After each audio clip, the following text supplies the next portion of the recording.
పిల్లలకు ఏ పని అయితే చెయ్యవద్దు అని చెప్తామో వాళ్ళు ఖచ్చితంగా అదే చేస్తారు కదా. మరి అలాంటప్పుడు తరగతి గదిలో వాళ్ళకి నియమాలు నేర్పించడం ఎలా? అవును.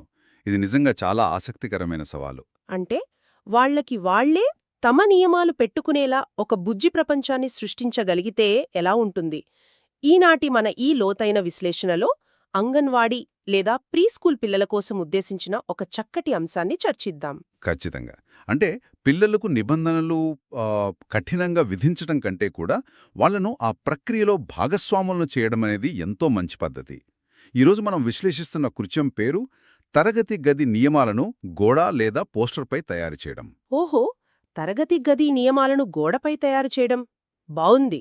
మరి ఈ చిట్టి బిళ్ళల కోసం చేసే ఈ కృత్యానికి పెద్దగా ఏమేం కావాలో? పెద్ద చార్ట్ పేపర్, ఒక మార్కర్, అలాగే చెత్తను చెత్తబుట్టలో వేయడం లేదా మాట్లాడాలనుకున్నప్పుడు చెయ్యి పైకెత్తడం లాంటి మంచి అలవాట్లను సూచించే కొన్ని ఫ్లాష్ కార్డులు సరిపోతాయి. ఆహా, కేవలం అవే ఫ్లాష్ కార్డులు.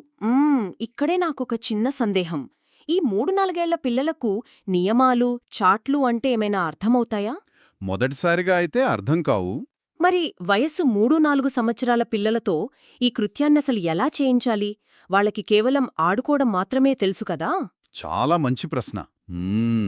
ఈ వయసులో ఉన్న పిల్లలకు ఏదీ సుదీర్ఘంగా వాక్యాల్లో చెబితే అర్థం కాదు.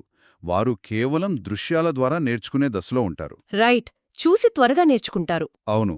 అందుకే ముందుగా వయసు 3-4 పిల్లలతో ఎంతో ఆప్యాయంగా చిరునవ్వుతో మాట్లాడుతూ, పిల్లలు, మన తరగతి గది ఎలా ఉండాలి అని ఒక చిన్న ప్రశ్న అడగాలి. ఎంత ముద్దుగా ఉందో వినడానికి. అవునండి. ఆ తర్వాత మనం తెచ్చిన ఫ్లాష్ కార్డులను చూపించాలి. ఆ దృశ్యాలు వాళ్ల మనసులో బలంగా నాటుకుపోతాయి. అప్పుడు వాళ్ళు చెప్పిన విషయాలను ఒక చార్ట్ పేపర్ మీద అందంగా రాసి ఆ అంటే తరగతిలో రోజూ కనిపించేలా ఆ చార్ట్ని గోడ కంటించాలన్నమాట. కరెక్ట్, సరిగ్గా చెప్పారు. అంటే ముందుగా వాళ్ళకి ఒక దృశ్యరూపం ఇస్తున్నాం. సరే, వాళ్ళు కొంచెం పెద్దయ్యాక, అంటే వయసు 4-5 సంవత్సరాలకొచ్చేసరికి వాళ్లలో సృజనాత్మకత ఇంకొంచెం పెరుగుతోంది కదా? ఖచ్చితంగా పెరుగుతుంది. వాళ్ళు పనులు సొంతంగా చేయడానికి ఉత్సాహం చూపిస్తారు. మరి అప్పుడు ఈ విధానంలో ఎలాంటి మార్పులు చేయాలి? వాళ్ళకి ఇంకొంచెం సరదాగా ఉండాలి కదా ఈ ఆట. అవును. వయసు 4-5 పిల్లలకి కేవలం బొమ్మలు చూపించడం మాత్రమే సరిపోదు. వాళ్లను స్వయంగా పనిలో దించాలి. అంటే వాళ్లతోనే చేయించాలంటారా? అవునండి. ఆ నియమాలను వాళ్లతో మళ్లీ చర్చించి, ఇక్కడ పిల్లలనే ఆ నియమాలకు సంబంధించిన బొమ్మలు గీసి చక్కగా రంగులు వేయమని ప్రోత్సహించాలి. ఉదాహరణకు, అంటే చెత్త బుట్ట బొమ్మను వాళ్లే గీసి రంగులు వేస్తారా? భలే సరదాగా ఉంటుంది వాళ్ళకి. అవును. ఇక్కడే అసలైన విషయముంది.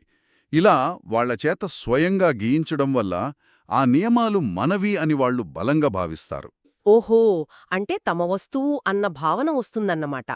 మరి ఇలా ఆడుకుంటూ చేయడం వల్ల పిల్లల్లో ఎలాంటి మార్పు వస్తుంది? అంటే ఈ కృత్యం ద్వారా సాధించాల్సిన సామర్థ్యాలేమిటి? చాలా సులభమైన భాషలో చెప్పాలంటే, దీనివల్ల పిల్లల్లో భావోద్వేగ మేధస్సు పెరుగుతుంది. భావోద్వేగ మేధస్సు. వావ్, చిన్న వయసులోనేనా? అవునండి. సామాజిక నిబంధనలు సులభంగా అర్థం చేసుకుంటారు. వాళ్ళ ఆలోచనా శక్తి కూడా బాగా పెరుగుతుంది. అంటే తరగతిలో కూడా వాళ్ళు చాలా చురుకుగా పాల్గొంటారు కదా? ఖచ్చితంగా. తాము గీసిన బొమ్మను పోస్టర్పై చూసుకుని మురిసిపోవటం ద్వారా ఈ సామర్థ్యాలన్నీ వాళ్లకి సహజంగానే వచ్చేస్తాయి. భలే చెప్పారు. అయితే ఈ మొత్తం ఆటలో ఉపాధ్యాయులు ప్రధానంగా ఏం గమనించవచ్చు? ఇది చాలా ముఖ్యం.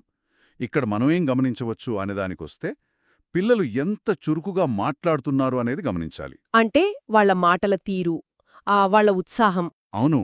అలాగే ఒకరికొకరు బొమ్మలు, రంగులు పంచుకుంటూ జట్టుగా ఎలా పనిచేస్తున్నారనేది చూడాలి. రైట్, కలిసి ఆడుకోవడం చాలా ముఖ్యం. ముఖ్యంగా వాళ్ళు బొమ్మలు గీయడంలో కానీ, రంగులు వేయడంలో కానీ వారి సృజనాత్మకత ఎలా ఉంది అని గమనించాలి. నిజంగా, కేవలం ఒక చార్ట్ పేపరు, కొన్ని రంగులతో పిల్లల ప్రవర్తనలో ఇంత గొప్ప మార్పు తీసుకురావచ్చన్నది ఎంతో ఆశ్చర్యకరం కదా? అవునండి. వాళ్ల ప్రవర్తనలో ఎంతో సానుకూల మార్పు వస్తుంది. ఇదంతా వింటుంటే నాకు ఆలోచన వస్తోంది.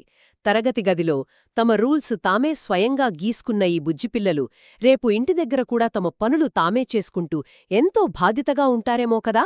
ఇది నిజంగా ఆలోచించాల్సిన విషయం. పిల్లలు ఆడుకుంటూనే ఎన్నో మంచి విషయాలు ఎంత చక్కగా నేర్చుకుంటారో గమనించాం కదా? ఎంతో ఆనందంగా ఈనాటి మన విశ్లేషణనిక్కడితో ముగిద్దాం.